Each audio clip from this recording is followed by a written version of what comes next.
बिस्मिल्लाहिर्रहमानिर्रहीम। अस्सलाम वालेकुम। माई सेल्फ यासर और स्क्रीन पर आपको दिख रही है एक तितली जो कि कलरफुल है।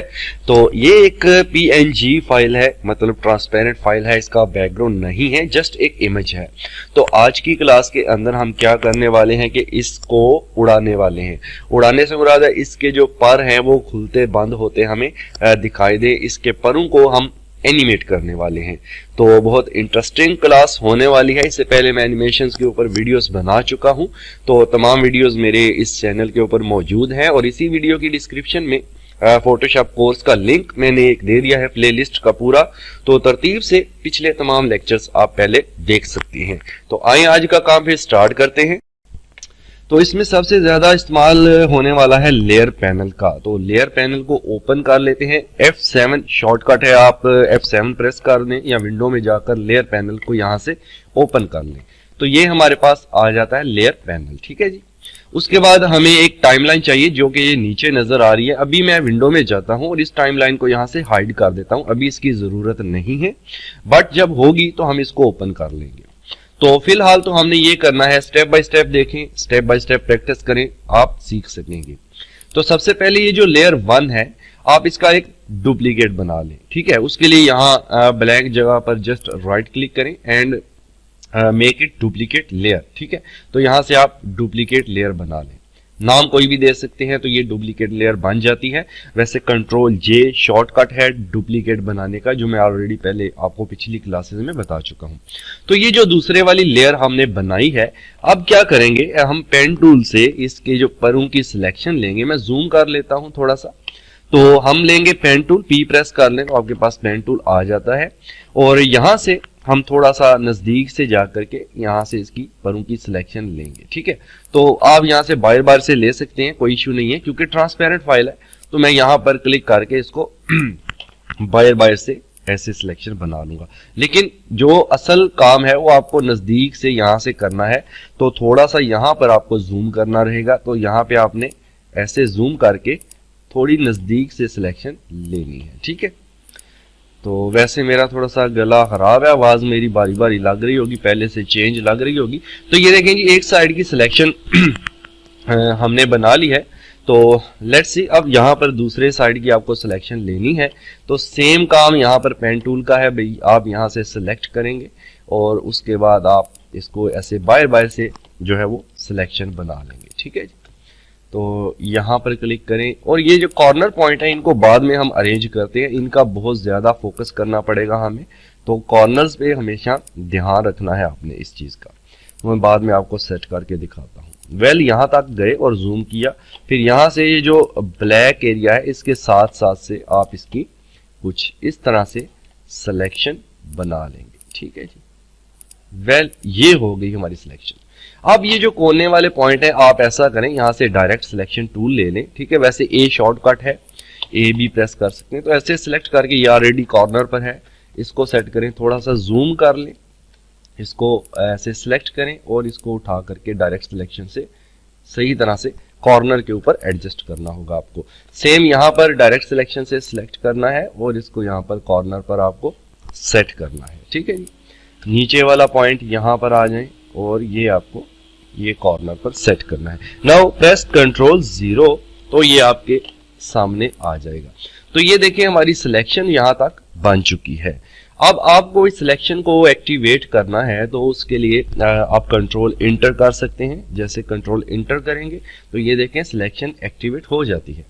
अब आपको करना है Ctrl+T, Ctrl+T, तो इससे क्या होगा, ये ट्रांसफॉर्म कंट्रोलर आ जाते हैं हमारे पास। अब हमने इस लेयर की कॉपी बनानी है तो उसके लिए क्या करेंगे, मतलब इस इमेज की, तो अल्ट दबाएंगे, ठीक है। बल्कि हमें इसको ट्रांसफॉर्म करना है, कॉपी अभी नहीं, पहले ट्रांसफॉर्म करने के लिए अल्ट दबाएंगे, ठीक है। अल्ट दबाकर साथ में, अगर मैं जस्ट अल्ट दबाकर इसको करूं तो ये देखें इक्विलिब्रियम में हो रहा है, क्योंकि मैं फोटोशॉप CC यूज कर रहा हूं। तो इसमें मैं जस्ट इसको हॉरिजॉन्टल करना चाहता हूं, यानी लेफ्ट टू राइट। तो मुझे अल्ट के साथ साथ शिफ्ट भी दबाना होगा, ठीक है ना। तो अगर आप CS6 यूज कर रहे हैं तो आपको शिफ्ट दबाने की जरूरत नहीं है, जस्ट अल्ट दबाएंगे।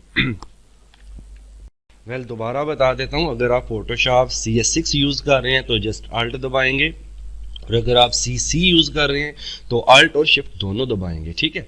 तो मैं यहाँ पर क्लिक करता हूँ और अल्ट और शिफ्ट दोनों दबाता हूँ और ये देखें जस्ट मुझे इसको हॉरिजॉन्टली क्लोज करना है, तो ऐसे मैंने इसको छोड़ दिया। अब जब ये इतना हो गया तो क्या करना है, यहाँ पर जो लेयर है इसका डुप्लीकेट करना है और डुप्लीकेट करने के लिए आप इसको यहाँ से ड्रैग करें, नीचे है ऑप्शन एक न्यू लेयर का, ये वाला क्रिएट न्यू लेयर, इसको पकड़े और पकड़कर इसके ऊपर जाकर छोड़ दे तो ये एक डुप्लीकेट बना देगा, ठीक है जी। इसी लेयर का न्यू बना देगा डुप्लीकेट। नाउ जब न्यू बन जाएगा देन अगेन कंट्रोल T करना है, कंट्रोल T। अब जो आपने नया बनाया उसको ट्रांसफॉर्म करेंगे, ठीक है। तो इस तरह हमें ये प्रोसेस रिपीट करना है, अल्ट और शिफ्ट दबाकर। देखें ये मैंने क्लोज किया इसको कुछ इस तरह, ठीक है जी। इसका भी हो गया। आप फिर से इसका डुप्लीकेट बनाने के लिए इसको ड्रैग एंड ड्रॉप करेंगे न्यू लेयर पर, तो एक और डुप्लीकेट बन गया। अब इस जो नया बना है इसको भी कंट्रोल T करेंगे एंड अल्ट एंड शिफ्ट दबाकर ऐसे हॉरिजॉन्टल छोटा करेंगे, ठीक है, ट्रांसफॉर्म करेंगे। अगेन मैं इसकी 7-8 कॉपीज बनाऊंगा, इसको डुप्लीकेट बनाया, ये नंबर 4 कॉपी आ गई। तो again control T and alt and shift के साथ हॉरिजॉन्टली छोटा करेंगे। अगेन इसका बनाएं, यहां से ड्रैग करें पकड़कर न्यू के ऊपर, नंबर 5 कॉपी आ गई। फिर से कंट्रोल T लाजमी कीजिएगा, अल्ट एंड शिफ्ट दबाकर, अल्ट एंड शिफ्ट तभी आप साथ दबाएंगे अगर आप फोटोशॉप CC यूज कर रहे हैं, ठीक है। CS6 में जस्ट अल्ट दबाना है, मैं बार बार बता रहा हूं। तो ये मैं अगेन इसकी एक कॉपी बना रहा हूं, ठीक है, नंबर 6 और control T and alt and shift के साथ मैं यहां से इसको जस्ट हॉरिजॉन्टल ड्रैग कर रहा हूं, ठीक है जी। उसके बाद फिर से आप यही करेंगे कि आप इसकी एक कॉपी, तो आप 8-9 बना लीजिएगा। कंट्रोल T अल्ट और शिफ्ट के साथ अगेन मैं इसको छोटा कर रहा हूं, ठीक है। इतना मैंने कर लिया छोटा, ठीक है। अब एक और बना लेते हैं। मैंने ये डुप्लीकेट लिया, कंट्रोल T किया और फिर से हॉरिजॉन्टली छोटा कर दिया, ठीक है। एक स्टेप और कर लेते हैं, न्यू, ये डुप्लीकेट बना, कंट्रोल T किया, फिर से ये लास्ट वाला मैं अब करने जा रहा हूं, तो इसको यहां जाके छोड़ दिया। तो ये हमारे पास देखें लेयर्स बन चुकी हैं। इन लेयर्स को मैं आपको यूज करके दिखाऊं, अगर आप ऑल्ट दबा लें तो जिसको आप प्रेस करेंगे बस वही लेयर ऑन होगी, ये देखें। अच्छा, ये कंट्रोल D से मैं पहले मूव टूल लेके हटा देता हूं, कंट्रोल D से सिलेक्शन, अल्ट दबा कर रखें और आप जिस लेयर को सिलेक्ट करेंगे देखें हमें जो इसके पर हैं वो बंद होते हुए नजर आ रहे हैं। और अगर मैं अल्ट दबाकर इसको वापस आऊं, एक एक लेयर को अल्ट दबाकर क्लिक करने का फायदा यह है कि पिछली ऑफ हो जाएगी और जिसको आप क्लिक करेंगे वो ऑन हो जाएगी, ठीक है, इस तरह से। तो ये इसके पार खुल चुके हैं, ठीक है ना।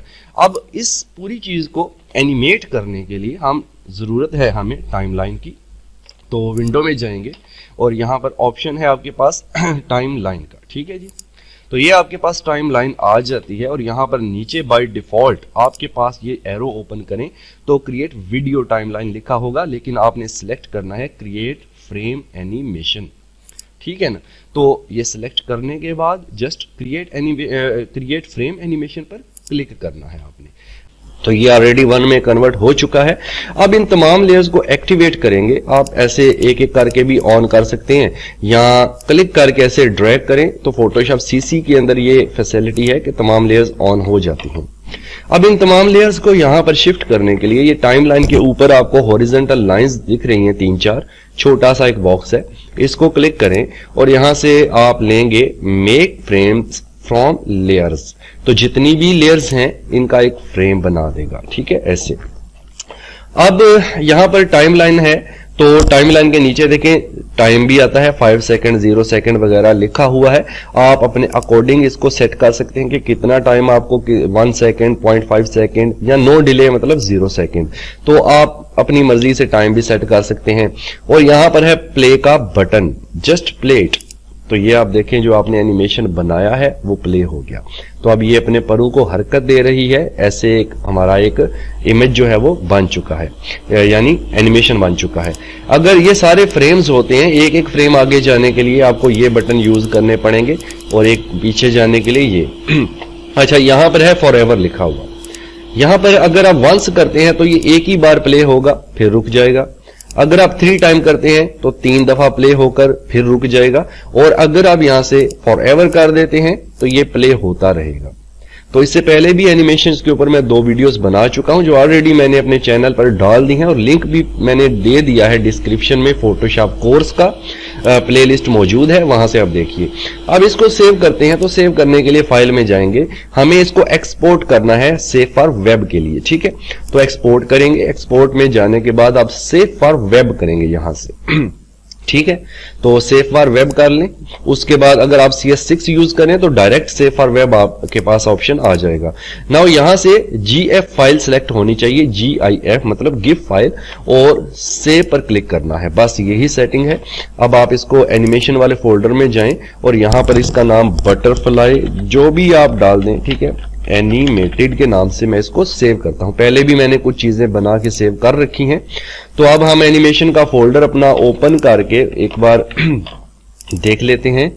तो ये है एनिमेटेड, इसको डबल क्लिक करें तो ये देखिए। अब आप इसको चाहे फेसबुक पे डालें, व्हाट्सएप पे लगाएं, व्हाट्सएप पे सेंड करें, एनिमेटेड आपका एक जो है वो बन चुका है। आई होप आज की क्लास आपको अच्छी लगी होगी। इससे पहले देखें मैं आपको ये जो ये फ्लावर थे इनको भी एनिमेट करके दिखा चुका हूं, और इसके अलावा ये बॉल और ये तितली वगैरह ये सारी चीजें पिछले लेक्चर्स में मौजूद हैं। देखिएगा, प्रैक्टिस करें, तभी आपको अच्छे से समझ में आएगा। तो आज की क्लास को लाइक करें जितना ज्यादा हो सकता है। चैनल पर नहीं तो सब्सक्राइब करें, बेल आइकन को प्रेस करें एंड कमेंट लाजमी करें ताकि मुझे आपके क्वेश्चन का पता चल सके, and then I will give you answer. Thank you so much.